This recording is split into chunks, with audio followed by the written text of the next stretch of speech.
The reform of the CAP, the EU's Common Agricultural Policy, is finally underway. One of its key measures is the implementation of eco-schemes, the principle of which is simple: to grant premiums to producers who engage in more environmentally friendly practices.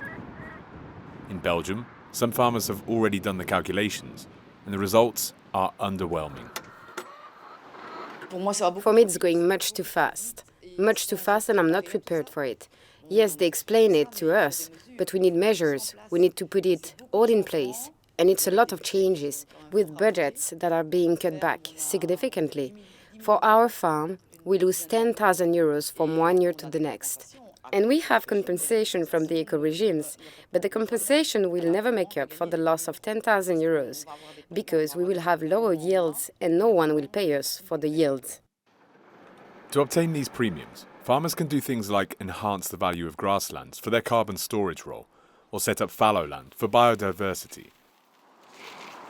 As part of her family farm in Wallonia, Dominique produces beetroot and potatoes, and also has over 40 cattle and 3 mobile hen houses.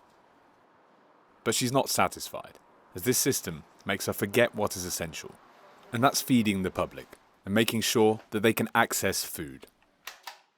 It's not going to feed everyone. We still have to feed the world, and food sovereignty is also essential, because we have experienced the pandemic. But if we experience a famine, what would happen? I can tell you that when we started the confinement, everyone came here to get my eggs.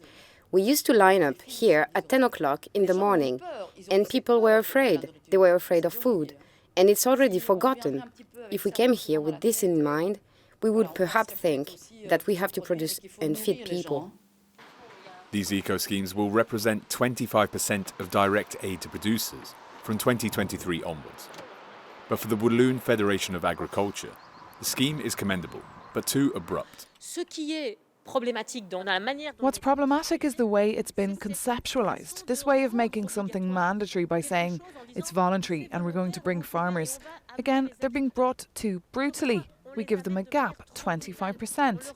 I don't know anyone today who'd agree to say, I'll spend 1/4 of my salary doing something good for the environment. Frankly, I don't know any citizen who would agree to do that. The Walloon Federation points out that the sector has reduced its greenhouse gas emissions by 20% over the last 30 years.